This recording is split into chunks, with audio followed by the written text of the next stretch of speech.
कक्षा 8 वार्षिक परीक्षा 2024। साथियों, कक्षा 8वीं के लिए सामाजिक विज्ञान का पेपर सेट नंबर 3 है, सॉल्यूशन के साथ लेके आ चुका हूँ। काफ़ी विद्यार्थी कमेंट भी कर रहे थे कि सर 3 और 4 का सॉल्यूशन भी फटाफट करा दीजिए। तो यहाँ पे दोस्तों इस वीडियो में हम सभी इंपॉर्टेंट प्रश्नों को देखने वाले हैं जो आपके एग्ज़ाम के लिए आने वाले हैं, और सभी को सॉल्यूशन आपको एक ही PDF फाइल में मिल जाएगा। और पूरी PDF फाइल है वो ऐप पे अपलोड कर दी गई है पेपर सेक्शन में, वहाँ पे जाके भी आप इसको कभी भी पढ़ सकते हैं भाई। तो चलिए स्टार्ट करते हैं। इसके अलावा इंग्लिश मीडियम के जो भी छात्र हैं उनके लिए पूरे पेपर है सोशल साइंस के, साइंस के और मैथ के, ये अपलोड कर दिए गए हैं, तो आप उनको जाके डाउनलोड कर सकते हैं, देख सकते हैं भाई। यहाँ पे देखिए पहला क्वेश्चन से अपन स्टार्ट करेंगे। यहाँ पे पहला क्वेश्चन है, राजस्थान के राजपूत राजाओं ने मराठों की बढ़ती शक्ति को रोकने के लिए हुड़ा सम्मेलन जो कि भीलवाड़ा में है कब बुलाया था। यह प्रश्न बहुत इंपॉर्टेंट है और लगभग 2-3 साल से लगातार सभी परीक्षाओं में पूछा जा रहा है, अर्धवार्षिक हो चाहे वार्षिक हो। इसका सही आंसर ऑप्शन नंबर बी, 17 जुलाई 1734 को ये हुआ था भाई। नेक्स्ट देखिए यहाँ पे अगला है, भारत का अंतिम वायसराय कौन था। तो दोस्तों भारत का अंतिम वायसराय लॉर्ड माउंटबेटन था, और लॉर्ड माउंटबेटन के दौरान ही हमें आज़ादी मिली थी, तो ये लास्ट थे हमारे। संथालों ने बगावत की थी, तो इन्होंने कब बगावत की थी, तो 1855 में इन्होंने बगावत करी थी भाई। निम्न में से कौन सा काम न्यायपालिका का नहीं है। तो न्यायपालिका कानून का निर्माण नहीं करती है भाई, बाकी विवादों का निपटारा करती है, न्यायिक समीक्षा करती है, मौलिक अधिकारों का क्रियान्वयन करना, ये सब उनका दायित्व है, लेकिन कानून का निर्माण न्यायपालिका नहीं करती है। ये कौन करता है, हमारा संसद के द्वारा होता है भाई, ठीक है। जनता द्वारा चुने गए लोकसभा के प्रतिनिधि को कहा जाता है। तो लोकसभा में जो भी प्रतिनिधि बनेंगे, जैसे कि अभी इलेक्शन आ रहे हैं इस बार, और प्रधानमंत्री नरेंद्र मोदी जी अभी इलेक्शन के लिए दावेदारी है उनकी, और आप देखेंगे कि ये लोकसभा का जो चुनाव होगा उसमें जो भी जीत के सामने आते हैं उनको हम क्या बोलते हैं, सांसद बोलते हैं भाई, ठीक है। तो यहाँ पे ऑप्शन नंबर बी सही आंसर है। निम्न में से प्राकृतिक संसाधन का उदाहरण है। प्राकृतिक जो हमें प्रकृति से मिला है, तो प्रकृति से हमें क्या मिला भाई, मृदा और खनिज। सड़क तो हमने बनाई है, सूती वस्त्र भी हमने बनाई है, मशीनें भी हमने बनाई है, मतलब इंसानों ने बनाई है, तो यहाँ पे ऑप्शन नंबर डी है। आपसे रिक्वेस्ट जरूर रहेगा साथियों, प्लीज़ चैनल को सब्सक्राइब कर लेना और ऐप को ज़्यादा से ज़्यादा अपने दोस्तों तक पहुँचाइए ताकि सभी पेपरों का लाभ उठा सके। जो वहाँ पे टेस्ट जनरेट किए गए हैं उन टेस्ट को देके वो लाभ ले सके और परीक्षाओं में अच्छे अंक ला सके। तो जिन्होंने ऐप डाउनलोड कर लिया है वो अपने दोस्तों को ज़रूर भेजें भाई, बिल्कुल फ्री ऑफ कॉस्ट है, कोई पैसा नहीं है, बिल्कुल फ्री आप चलाइए। फ्री में आपको PDF वगैरह, नोट्स वगैरह सब वहाँ पे दिए गए हैं। आगे देखिए यहाँ पे संसाधनों के संबंध में सत्य कथन क्या है। तो यहाँ पे ऑप्शन नंबर डी है वो सही आंसर रहेगा, उपयुक्त सभी इसके लिए रहेगा। अब देखिए अगला क्वेश्चन है, राजस्थान के किस भौगोलिक क्षेत्र में जनसंख्या घनत्व सबसे कम पाया जाता है। तो सबसे कम कहाँ होगा भाई, जहाँ मिट्टी मिट्टी है रेतीली, तो वो क्या है मेरा मरुस्थल का भाग हो जाएगा, मरुस्थल प्रदेश कहलाएगा भाई, ठीक है। अब देखिए यहाँ पे 9 नंबर का प्रश्न है जिसमें आपको सुमेल करना है ए और बी, 2 कॉलम उनको। यहाँ पे देखिए फरगान, तो फरगान कौन था भाई, फरगान एक आदेश होता है, शाही आदेश उसको बोला जाता है, फरमान, सॉरी फरमान नहीं फरमान। अपन बोलते हैं ना कि फरमान पहना दिया उसको, तो ये फरमान आया भाई, ये करना है वो करना है, तो एक आदेश हो गया। वास्को डिगामा, वास्को डिगामा क्या था भाई, पुर्तगाल का निवासी था।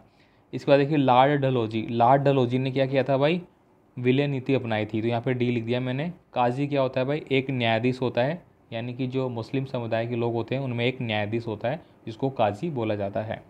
चलिए आगे देखते हैं। अब देखिए यहाँ पे इन प्रश्नों का आंसर आपको हाँ या ना में देना है।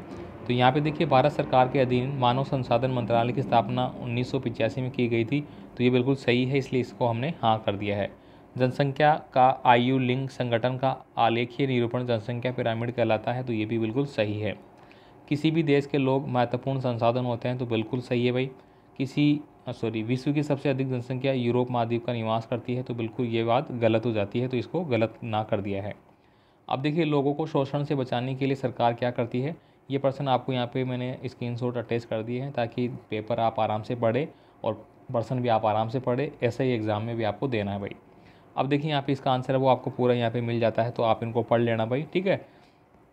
अगला देखिए स्वीप कार्यक्रम क्या है, इसके 2 उद्देश्य बताइए।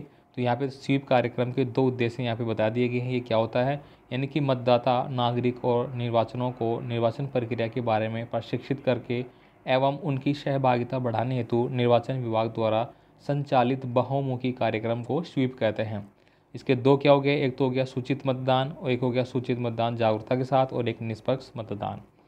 अगला है यहाँ पे आपका क्वेश्चन नंबर 13 है, अवध के बागी भूस्वामियों से समर्पण करवाने के लिए अंग्रेजों ने क्या किया था भाई।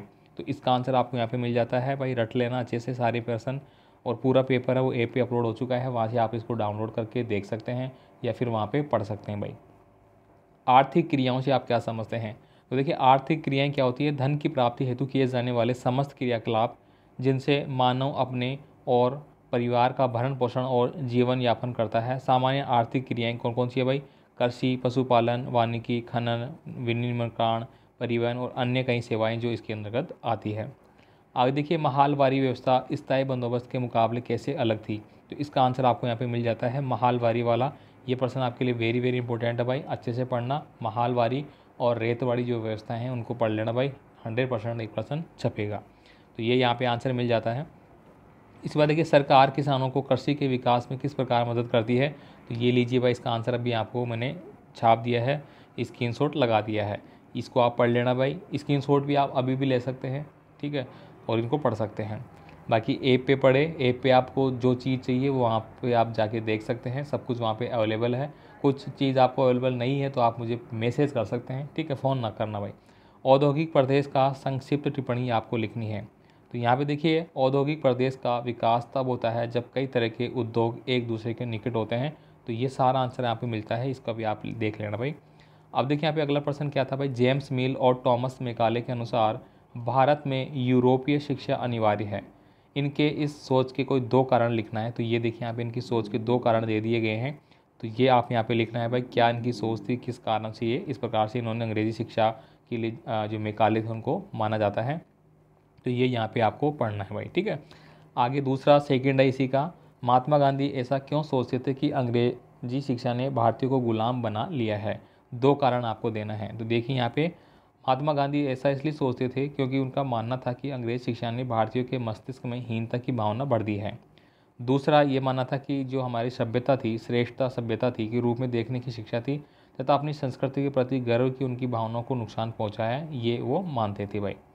आगे देखिए यहाँ पे अगला है 19 नंबर का प्रश्न है, राज्य विधानसभा और लोकसभा के बीच अंतर के 4 बिंदुओं को आपको लिखना है। तो यहाँ पे ये 4 बिंदु मिल गए हैं, स्क्रीनशॉट ले लेना, देख लेना भाई।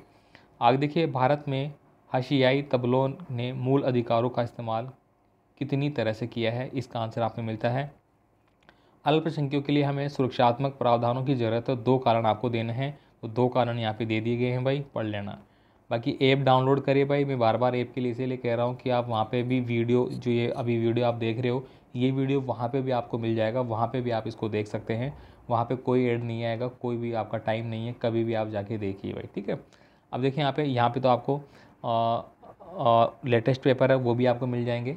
अब देखिए राजस्थान के मानचित्र में आपको क्या क्या इंडिकेट करना है, बूंदी, इसके बाद बांसवाड़ा, झुंझुनू और बीकानेर। तो ये ऑलरेडी यहाँ पे कर दिया है, आप देखेंगे यहाँ पे। तो यहाँ पे ये वाला जो दिख रहा है आपको, ये एरिया यहाँ से इस प्रकार का, ठीक है, ये तो हो गया हमारा बीकानेर। यहाँ पे जो दिख रहा है ये हो गया हमारा झुंझुनू। यहाँ पे जो छोटा सा दिख रहा है ये हो गया बूंदी। और बांसवाड़ा नीचे नीचे, आप जानते हैं ये बांसवाड़ा नीचे नीचे है। और जो हमारे सोने के खाने हैं वो भी यहाँ पे है। और अभी लेटेस्ट सोने की राजस्थान में और भी खाने मिली है, वो कहाँ पर मिली है कमेंट कर देना भाई जिसको भी पता है। अब देखिए यहाँ पे नीचे दिए गए 3 प्रश्नों में से किन्हीं 2 का उत्तर आपको देना है। बहादुर शाह जफर द्वारा विद्रोह को समर्थन देने से जनता और राज परिवार पर क्या असर पड़ा।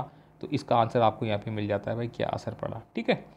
इसके बाद देखिए यहाँ पे सेकंड नंबर का है, कांग्रेस में आमूल परिवर्तनधारी की जो राजनीति मध्यम वर्ग की राजनीति किस तरह से भिन्न है। तो वो आपको यहाँ पे मिल जाता है भाई, पढ़ लेना भाई, जूम करके पढ़ लेना। ऐप पे आपको जूम करके भी देख सकते हो, वहाँ पे कोई दिक्कत नहीं है, ठीक है। इसके बाद ये बाकी क्वेश्चन यहाँ पे देखिए, स्वदेशी आंदोलन क्या है, ये भी आपको यहाँ पे दिया गया है। तीनों का आपको कोई 2 करना है भाई एग्जाम में, ठीक है। अब देखिए यहाँ पे 23 नंबर का प्रश्न है, विश्व के विभिन्न भागों में जनसंख्या का वितरण असमान पाया जाता है। और दूसरा है भूमि का उपयोग। और अथवा में दूसरा है मृदा से आपके समझते हैं मृदा का निम्नीकरण क्या होता है। तो ये आंसर आपको यहाँ पे मिल जाता है, इनको आप देख लेना, स्क्रीनशॉट ले लेना भाई, ठीक है। अथवा में दूसरा था मृदा वाला, वो भी आपको यहाँ पे दे दिया गया है, ठीक है। अब देखिए यहाँ पे अगला है 24 नंबर का, निरंकुशता क्या है, संविधान में इसका क्या हल है। धर्मनिरपेक्षता से आप क्या समझते हैं, इस भ्रष्टता उन्मूलन क्यों आवश्यक है। लो भाई, निरंकुशता क्या होती है, संविधान में क्यों इसकी आवश्यकता है, इसके बाद देखिए यहाँ पे धर्मनिरपेक्षता क्या है। ये पर्सन आपका वेरी इंपॉर्टेंट है और ये लगभग हर बार पूछा जाता है धर्मनिरपेक्षता वाला। एम्बेसडर में भी पूछा जा सकता है और बड़े में तो मोस्टली चांसेस के, तो जो भी आप पढ़ लेना भाई, ठीक है। इसके बाद देखिए अस्पृश्यता जो कानून है वो हमारे अनुच्छेद कौन सा है भाई, अनुच्छेद 17 में है भाई, ठीक है। इसके बाद देखिए यहाँ पे 3 प्रश्नों के आंसर आपको देने हैं, जिसमें एक राजस्थान राज्य का भारत का एक प्रमुख पर्यटन राज्य है, क्यों, पैदल यात्री के लिए सड़क के कोई प्रमुख 4 नियम, हमारे ग्राम में स्वच्छ भारत मिशन का क्या प्रभाव पड़ा। दो भाई यहाँ पे आंसर मिल जाते हैं। पर्यटन का हो गया, पैदल यात्रियों के लिए क्या सुरक्षा होती है सड़क पर चलने वालों के लिए, ये हो गया। हमारे ग्राम में जो स्वच्छ भारत मिशन का क्या प्रभाव पड़ा, ये मिल गया आपको, ठीक है। तो इस प्रकार से पूरा पेपर है वो आपको यहाँ पे दे दिया गया है। सारे प्रश्न पत्र को आप अच्छे से पढ़ लेना, ऐप को डाउनलोड कर लो, ज़्यादा से ज़्यादा दोस्तों को भेजो भाई। कोई भी कमेंट आप हमें व्हाट्सअप पे कमेंट कर सकते हैं, फ़ोन ना करें भाई प्लीज़। तो मिलते हैं अगले पेपर के साथ अगले वीडियो में, धन्यवाद।